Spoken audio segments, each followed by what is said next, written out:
gets yung sinabi ko kahit hindi na ako nagtatay.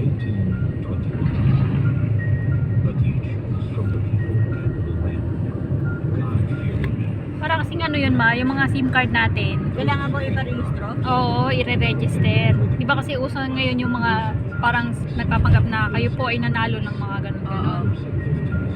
I-register mo na sa pangalan mo. Hindi pa rin mapapaano yun.